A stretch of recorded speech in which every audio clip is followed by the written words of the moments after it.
Are you new to the carnivore diet and wondering whether you're ever going to be able to eat out at a restaurant again? 99% of what is offered at restaurant menus will not be suitable for the carnivore diet. If you're interested to learn about the 6 different types of restaurants that are carnivore friendly and our advice on how to order, then keep on watching. Hey friends, welcome back to the channel. If you're new here, I'm Kevin and this is Alice. And our channel is all about living a healthy, sustainable, lower carb lifestyle. In today's video, we're going to give you all the tips that we have when eating out for your carnivore, animal-based, or ketovore diet. And contrary to popular belief, yes, it is possible to still have a social life. You just have to know where to go and how to order. Now, before we get started with the list, I just want to kick off with one comment, and that is whenever you are on any sort of diet and you choose to eat out, you have to accept the fact that it may not be 110% perfect. Yes, there are many carnivore-friendly restaurants that we're going to go over today, but because you are ultimately not the one that cooked or prepared the food, you can never be 100% certain of what went in there, especially when you're low carb or carnivore, because, like I mentioned, 99% of restaurant food has carbs. And yeah, restaurants do disclose macros, ingredients, and carbs. I mean, for me, I just always see those things as like estimates. I just speak from years of general dieting experience that the whole process of eating out will be far less stressful for you if you have a progress over perfection mentality. The goal of eating out is to make your life easier, not harder. We'd really appreciate it if you hit that like and subscribe button. It really allows us to spread our message and help as many people as possible. So first on the list are steakhouses or Brazilian steakhouses. These are the most convenient because you can order steaks.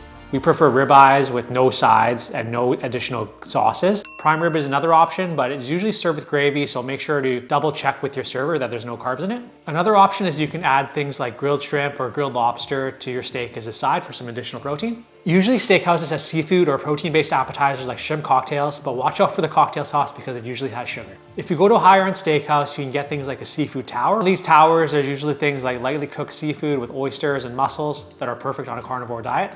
Obviously, you want to avoid anything deep fried or breaded. The more higher end steakhouse that you go to, you'll likely get a higher quality and pure cut of meat. So get things like grass-fed meat or Angus, Wagyu or pasture raised more often. But I think all steaks are fair game. Of all the options on this list, this is probably one of your safer bets because usually steakhouses want you to just enjoy the pure steak flavor. And as a carnivore, the risk here is low. The higher end of a restaurant you go, the less likely they'll add things like fillers and stuff that you can't eat. Overall rating for steakhouses is an A. When we go to steakhouses, we prefer the fattier cuts like a prime rib, a ribeye, or a strip loin.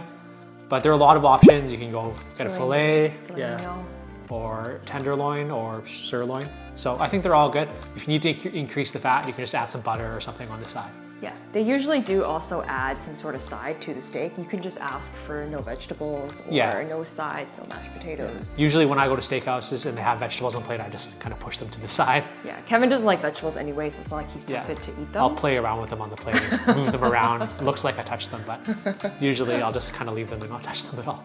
Don't play with your food. An extra thing that you can add to your steak and something that I usually do when I want more fat is to add something like a béarnaise sauce. These are always on the menu at most steakhouses and they add a great flavor and they're primarily made with just egg yolks and butter. Perfect for the carnivore diet, actually. Yeah. Now, the second type of restaurant that is carnivore friendly are your sushi restaurants. If you go to a sushi restaurant, you want to stick to sashimi only. Sashimi is basically just raw fish with nothing on it. Now, you do have the option of dipping the fish in soy sauce and wasabi, and whether or not you choose to do that is completely up to you.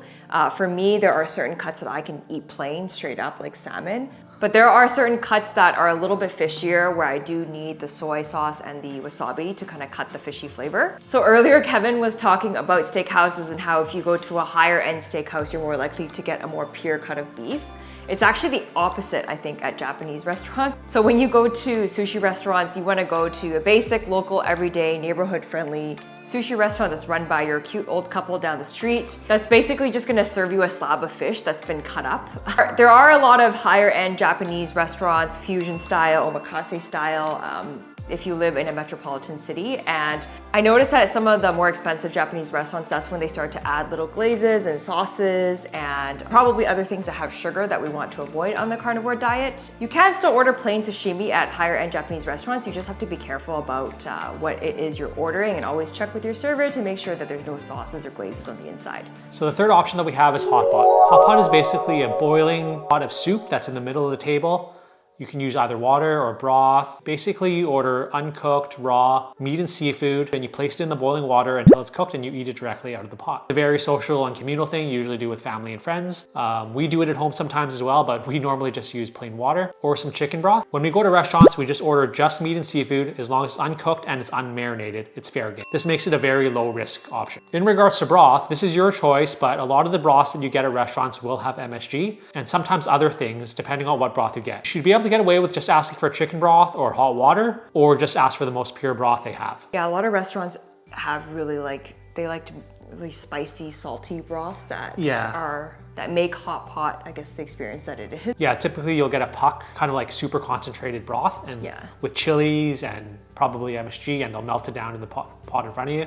It tastes really good, but you'll usually leave there pretty thirsty because of all the salt and things that are in the broth. It's not the cleanest, but if you stick to like things like broth and just water, it's a lot cleaner and healthier for you. As for the cuts of meats available, almost all cuts will work here. Fatty lamb, fatty beef, pork belly are the most popular that you usually get at these hot pot restaurants. They also offer a lot of different types of organs, things like liver, tendon, beef stomach, intestines, pork blood, if you're into that. If you're into that sort of thing. A lot of hot pots will have little appetizers that you can order on their menu. Watch out for these things because they're usually cold cuts or marinated vegetables and meats that have sugar in the sauces. You'll also want to stay away from the more processed meats like their fish balls or fish balls or fish cakes, or sometimes they serve you luncheon meat or Spam. Fish balls aren't actually made out of fish. No. Well, I think they start with fish, but then they cut it with a lot of other things. Same with beef balls. And they usually cut with a lot of starches to kind of hold their shape. Any sort of ball, like fish ball, beef ball, shrimp ball, you kind of want to watch out for those. Yeah, and then you don't know what seasonings they're putting in there either, even though they do taste really good. But we usually stick to just the unmarinated cuts of meat. There are some sauces available at most hot pot restaurants as well, so feel free to experiment with whatever you're comfortable with. So next on the list is Korean barbecue. Now this is very similar to hot pot, where they basically just serve you plates of raw meat, but instead of putting in boiling water, you're gonna put the meat onto a hot plate in the center of the table. The only thing you have to watch out for at Korean barbecues are marinated meats. It's pretty common for meats to come pre-marinated, and usually these meats will contain quite a bit of sugar. One thing that we like to get is LA galbi, or the Korean style cut short ribs with no sauce. We also like to get pork belly. They're both really, really fatty and satiating cuts of meat that taste really good when they're grilled. Normally they just have some salt. You can dip it on the side after it's grilled as well. Usually when you go to a Korean barbecue restaurant, they will give you a bunch of little appetizers or side dishes. Almost all of their side dishes have sugar, soy, or carbs, or a combination of one of these three items. So we recommend staying away from those. Kimchi is an appetizer that they usually give you for free at Korean restaurants, but it is a cabbage. So if you're on carnivore, you probably want to stay away from that or say no. If you are doing keto, then I think it's fair game. So the next option are barbecue joints. Some of the meats that you can order are brisket, rib, pulled pork. Usually the thing to watch out for is the barbecue sauce, which normally contains sugar. If you really want the sauce, I would stick to more vinegar-based sauces that don't contain much sugar. You kind of just have to look around and see what restaurants have sauces in their meats. Some of them serve sauce on the side. I have seen that before. Yeah, that's what we normally do. Brisket's usually safer, especially Texas style briskets. It's just salt and pepper that's seasoning it. Yeah, and ribs, there's always dry ribs. Dry ribs that you can get. Dry ribs, and just get sauce on the side. Basically, you have to work with the restaurants and make requests to make sure you're sticking onto your diet. Obviously, you can't eat things like cornbread at a barbecue joint, but if you're keto, coleslaw is an option, but watch out for the sugar. Other things that are available at barbecue restaurants are like things like smoked chicken, sausages. Basically, almost all the meats are fair game. You can always ask the pitmaster if they use a lot of sugar in their dry rubs, and if they don't, then it's usually pretty safe. Next on the list is fast food. Now, since it's fast food, this is gonna be your most economical option. As a carnivore, burger places are gonna be your best friend. So anything like Wendy's, In-N-Out, Five Guys, Shake Shack, even McDonald's. Yeah, even the patties by themselves are just 100% beef at McDonald's. Yeah. So when you're ordering, you just wanna make sure you ask for plain patties with cheese, if you can eat cheese, and no condiments. You can also order just grilled chicken breast, but beef is always preferred on the carnivore diet because it's fattier. Do yourself a favor though, and do drive-through. Don't sit inside the restaurant, because I find that it's just too many temptations. You're like watching everyone around you eat burgers with carbs and the smell of fries. The smell of fries. Yeah. My typical order at Wendy's, which is one of my favorite burger spots, is a triple or quadruple Baconator with no sauce, no bun, and no lettuce wrap. And they usually serve it to you in a bowl. And sometimes I do with or without cheese. So basically that's just patty, bacon, and cheese. Yeah. It's actually very filling if you're just getting 4 Oh, for sure. patties, yeah. 4 patties is a pound of beef. Yeah. So, and then you get the extra protein and fat from the bacon and the cheese. Yeah. And I always find the Wendy's burgers are really juicy too, They're really juicy. compared to like McDonald's or one of the other burger places. We actually prefer Wendy's more. Well, we don't have In-N-Out here, but Wendy's is probably the best option in Canada. Yeah. We have tried A&W as well, but A&W It's a little bit doesn't drier. taste as good. Yeah. I wish we had Shake Shack. Yeah, that would be good. A&W puts sugar in their mayo. So Yeah. that's something to watch out for. Wendy's mayo doesn't have sugar. Yeah. So I personally allow myself to have mayo, but yeah, Kevin doesn't. So your next option are your build your own bowl restaurants, kind of like Chipotle. Typically when we go to these sort of restaurants, we just order a bowl of meat, usually 1 to 2 servings, and then you can add things like sour cream and cheese. However, these can get quite expensive because servings of meat at these restaurants are pretty pricey. Especially with inflation nowadays. Especially with inflation. Yeah. And if you want to order enough meat on a carnivore diet, it can get pretty pricey. How much did they charge you last time at Chipotle? For a double serving of steak, it's about $16 Canadian. It wasn't that much either, right? Yeah, it's just 2 small amounts. So I think it's under 8 ounces. Typically not enough for a full meal, but if you're just splitting your meals up throughout the day, it should be enough. And we usually add things like sour cream and cheese on the side since they are carnivore friendly. You have to stay away from a lot of the other stuff they have on the menu at Chipotle. The rice, the beans, the salsas. Yeah, if you're not doing dairy on carnivore, just ask for a bowl of meat. Something else that's similar are shawarma or donair places. When they have the meat on the rotating Yeah. oven and then they shave off the meat, and they usually have like sides that you can order with it if you want to, but you can just ask for meat. We've done that before. Yeah, normally we just order a plate of the meat, but it is heavily spiced and seasoned, so that's something to think about as well. Some of these restaurants, you can add things like feta cheese. So just in summary, some of our main tips are to stick to restaurants where protein is the focus, stay away from sauces, especially things like ketchup, which also contain sugar.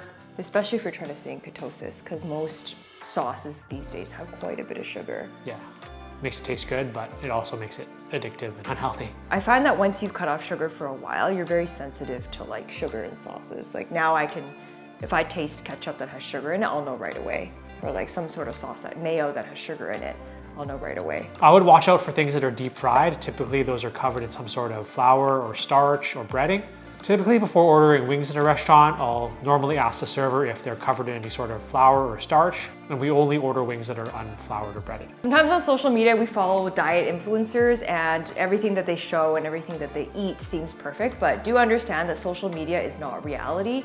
And there are things that can happen in reality, like the restaurant throws some vegetables onto your plate that you didn't want, or they throw some sauce onto your food that clearly has hidden carbs in it. We've definitely had this experience before in the past where we've ordered from restaurants only to realize that it came with a bunch of extra stuff that we didn't want, and it didn't specify when we were ordering that it had the stuff on the side. Or sometimes you just like forget to ask for modification. Maybe you don't realize you had to ask for modification and it comes with some other things. Sometimes if you go to a nicer restaurant, they'll list out some of the ingredients, but not all of the ingredients. All sorts of things can happen when you go out to eat, but just remember, progress over perfection. Restaurants, like all other food businesses in the world, their goal is to get you to come back for more business. So they use a lot of seasonings typically to make their food taste very good. Almost all restaurants use seed oils, unless you go to a very, very expensive restaurant, they may use olive oil, but for somebody who worked in the restaurant industry for a number of years when I was in school, that's just how restaurants work. And I have nothing against eating out. We eat out occasionally, but if you have a lifestyle where you do eat out frequently, just keep that in mind. And it's never really gonna be perfect unless you cook the food yourself. So you just have to be realistic about your own expectations. Yeah, and if there's something that you don't like on your plate, just scrape it off or push it to the side.